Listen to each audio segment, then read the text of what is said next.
This shit is ridiculous. Highway's backed up too. Trying to get to our calls.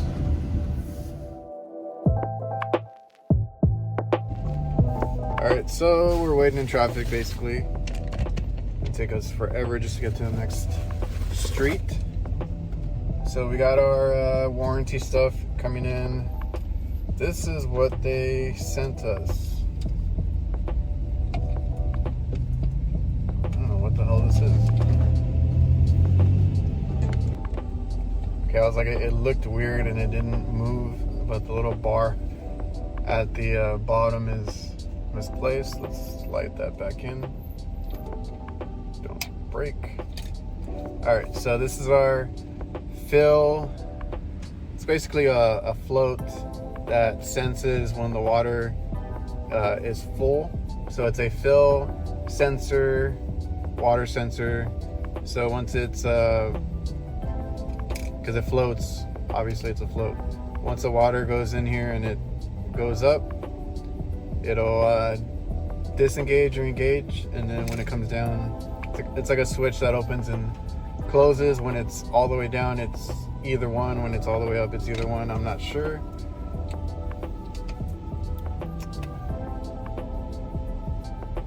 So we got 3 pins. Here's our float switch. Now I'm gonna trust them, right? It's their equipment. We called Blue Air and they sent this out because we told them what the customer said, and they're like, oh, that's this problem, right? This is the issue. So I'm gonna put it in, see what it does. It's making ice, so it's probably gonna make ice when we're there, and you know, we'll go from there. Didn't really do any troubleshooting on it because they,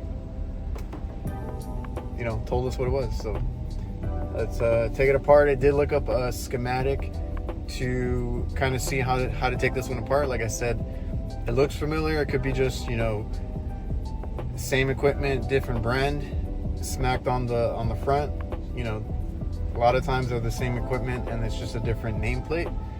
So I'll look at it, see if it looks familiar. But basically we just have to take off the front cover, and this should be right there in the front on the left side. So hopefully this is not like Manitowoc or some of the other ones I've seen where I got to take apart the fill pan and everything, and we can just kind of swap it out without interrupting too much. Or I'll see if I have to empty out everything and just to get this in there. But I'm pretty sure this is this style is normally easy to put in because it's just held on by some sort of mount or screws on the back, right? And then you kind of position it. We'll take a look at where the old one is positioned and try and position it just the same, right? That's the way it came from factory. We're not going to mess with it. So since you can adjust it height wise, I just want to put it the same height that the old one is. So we'll get there soon. Traffic is really bad down here. But yeah, front cover, left side, right in the front. Should be an easy swap. Hopefully it's an easy warranty call, and then we can move on to the next one, and then possibly do more of these Blue Air equipment. We'll see how it is. Yet I'm not an ice machine guru or expert or anything like that. I said either or because some use the float or a sensor to tell it to bring in water, and then once it's full it shuts off the water valve, right? Others actually use it as a to sense if they've used all the water, then that means the ice is ready because all of that water is on the evaporator as ice. So a couple of manufacturers use a water sensor for different reasons. One is to tell it to bring in or shut off the water inlet, or it could also be used as a way to tell if all the water has already turned into ice. So like if it's empty, then it'll say, oh, we're ready to make harvest, and then it'll engage that and drop the ice. So that's what I'm saying. I think this is more like a water fill, like a water inlet valve to tell it like to cut off the water because it's already full, and then if it needs more water, then it'll let more in. So I think that's what this one's for. Like I said, usually there's a sensor. There's one that goes into the water, and that one usually has a few prongs, and that different styles, they all do the same thing, but it's either for your water inlet valve to tell it that we need water, or your harvest to tell it that since the water's gone, that means that the ice is ready. So that's why I said either way, but I think this one's for the fill, just like if it needs water or not.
There, you got it.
right, so that was a pretty quick, easy swap out, thank God.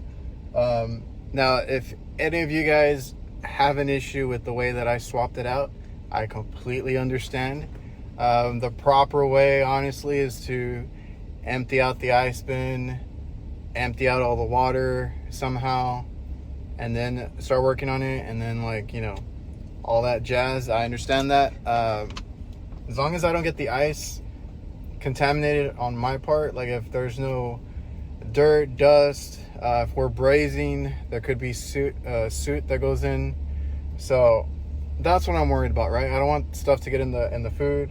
Screws, right? Be careful with screws when you're working around food in a walk-in and around an ice machine, because if that screw falls in there, I've had it happen before, forget it. That liability is something you don't want. If somebody gets a screw in their food or their drink. So yeah, just be careful. If it happens, and obviously I would have had to have emptied out the whole bin and you know, explain to them. But hot swap basically, and we just tried to keep it as clean as we could without dropping anything in. There was scale in the water, so it kind of fell down and drifted off to the side. There is a lip around the ice opening, so not too worried about it. Didn't see any real water go in there. And yeah, not a lot of people do cleanings and filter, even putting filters on the ice machine. So I think I kept it as clean as it would be. So we swapped it out, easy in the front. It reminds me of a Hoshizaki type style, maybe a Scotsman as well. But on those, I don't remember how to do it on the Scotsman, but on like the Hoshizaki, there is a plug that you have to reach in under the evaporator sheets. And I don't remember how you do it, but I think you just untwist it, unscrew it, and that's your way to drain it out. This one, I could only remove the front panel, and I could remove little panels, right? I kind of like opened up the evaporator, looked behind there. There's nothing there. It's the evaporator sheets, and then the little, those little plastic sheets, or I forgot what they're called, but when the ice hits it, it makes it go down in the middle. So they had those, and then everything else is blocked off. So then on the bottom is just the pump and the float, and then on the right it's a compartment with the compressor, receiver, all that. And then if I opened up the bottom compartment, it was just where the ice, when it overfills, that's where it accumulates. So if I open that up, all the ice is going to come out. So, you know, just kind of peeked in, put it back. So the only way I saw, well, the other way I would have done it was to open up the side panel, kind of like a Hoshizaki, but the Hoshizaki, that's where you would see it head on like this, is through the side, I believe. But on this one, they're riveted in. I didn't see a way to take it out. So it didn't move, it didn't budge. I didn't see any screws, so popped off the top and kind of looked down. And at that point, right, I don't see any drain plug or anything for me to empty it out, because I do have to empty it out because the water level was midway top to that float switch you could see inside. At that point, I put it in clean mode. It's kind of like a little cheat, right? It's gonna throw in water, drain out water. When it drained out, I hit off. That way the machine just shuts off completely. When it had drained most of it out, didn't drain all of it. It drained most of it out, popped it open. I wasn't ready when I did it though, so I did make a little mess. Popped it open and then, you know, slammed the other one in. So had I been with the new part in my hand, because I wasn't paying, I don't know, I wasn't thinking, I could have done it a lot quicker and a lot smoother. But it is what it is. We got it in. As soon as you put the new one in, you know, you don't have any water coming out, because it's basically to that bottom level. Put it back up, start wiring it in, ran it through where it needs to go, hook up all my hoses, put all my screws back, make sure everything fit right, and done. Now the machine is working, it's full of ice, so there's nothing really to check here. I just went by what manufacturers said. This lady almost hit me. I just went by what manufacturer said, and we should be good to go right there. They asked us if we could just, or that's a problem, if we could just replace it. So done with that. Now I just got my other warranty part in. So this is for that walk-in cooler that had the low speed fans and was icing up. So I found that if I unplugged the evap coil sensor, that the fans came on full speed. Basically, when I went into the controller, it was reading evap coil 140 degrees. No way in hell that was true. Unplugged it.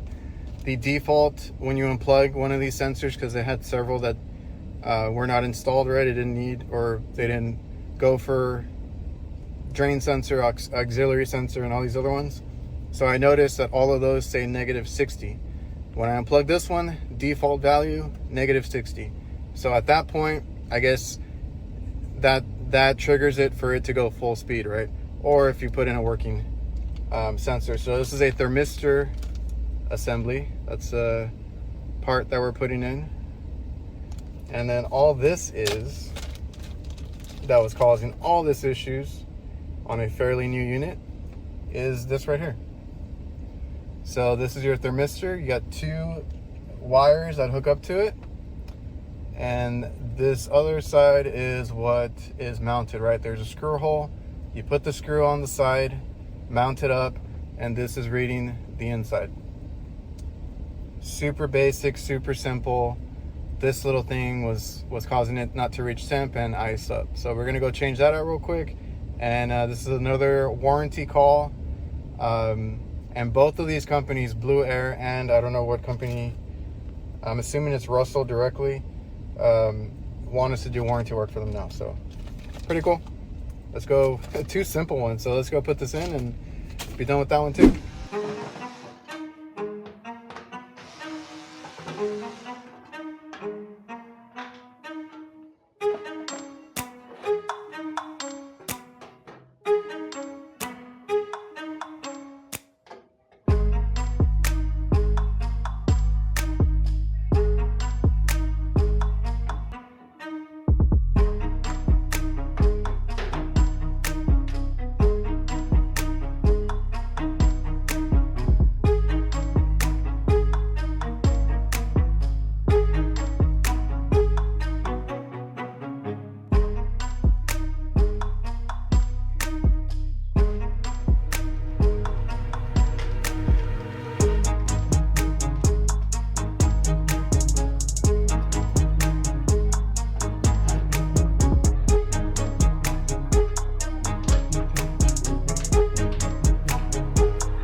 Oh man, I almost ruined my Friday evening. Forgot to turn on that second breaker. I'm used to being on the roof, right? You turn off the disconnect at the unit, you work on it, you turn it back on, it's all good. You wait for it to run a little bit. When you work inside in a walk-in box, you go to the breaker panel and they're separated, right? So you got the breaker to the indoor coil and you got the breaker to the outdoor coil. And of course I had to turn them both off so I could work on it safely. You know, I don't want to burn anything out, being that it's new equipment. And I turned the coil back on. And I'm like, still in the 40s, don't feel that cold. And that's why you always wait around a few minutes, make sure it drops or it kicks in. And I was like, oh yeah, the other breaker. So I turned it back on, and yeah, it kicked on. So almost almost gave myself a free callback, a free ride back for them, because I forgot about the breaker. Pretty simple. Another warranty call. If you guys missed the previous video, this is where I diagnosed basically these two. So we I think I mentioned we found the sensor going off at 140 degrees, even though it's cold in there. It was even icing up, it was never going to be over 100 degrees anyway. So that sensor failed. Now I'll show up a visual of it real quick. It did actually look a little burnt. I don't know if it just like wears out, gets a little too warm or something like that, and it looked burnt, so it didn't look good. We changed it out, and then you know, it was a warranty call, so the manufacturer themselves asked if we could take care of it. They sent it over, I believe, overnight, came back, and I had it going by just disconnecting it, and it worked fine. It's cooling. I didn't check the exact temp, but it was really cold in there. It was 30 something, and it was working bypassed. We put that sensor back in, then we button everything up. I want to check the reading, make sure that the reading is good, and it was reading in the 40s because I had the system off. So don't do like I did. I almost forgot to turn it back on, and you know, once we got everything going, it ran fine. The fans kicked on right away, because before, with the bad one, the old one plugged in, the fans kicked into low speed. They didn't want to come on full speed. So everything's fine. It was just a warranty call. You know, I've never seen a unit like this. So you guys might know or be more familiar with it, with these boards and these boxes, but I've never seen it. So just coming in here and kind of taking a step back, you know, why are our fans doing that? Let's check our board. If you have a board with a display, which is the issue that I had with the ice machine before, the Blue Air ice machine. I did go into the board a little bit. I clicked on, I believe it said service, but it gave me a bunch of codes, right? So that's not a full display where it actually tells me with actual words what I'm doing. I'm gonna have to go look at codes. Kind of reminds me of the Charleston reach-in coolers and freezers that I used to work on. You always had to go into it, and it was like A01, go into it, and it's like DF, DS, like all these abbreviations and numbers. So for the ice machine, I'll have to look into it to see what all those codes mean and how to get into it and kind of check different things in that controller. This one, like I said, some of you guys might be more familiar with it. We haven't seen them around here. We had a bunch of mechanical, and then we went straight into the intelligent heatcraft. So this one, you go into it, I was trying to read, you know, all the sensors, all the temperatures, and see what else is going on with it. So everything else is good. Turn everything back on, everything worked out fine. And yeah, it was a simple one too. So hope you guys enjoyed the video. Remember to like, comment, subscribe, all that good stuff if you haven't already. I appreciate you guys, and I'll see y'all next time.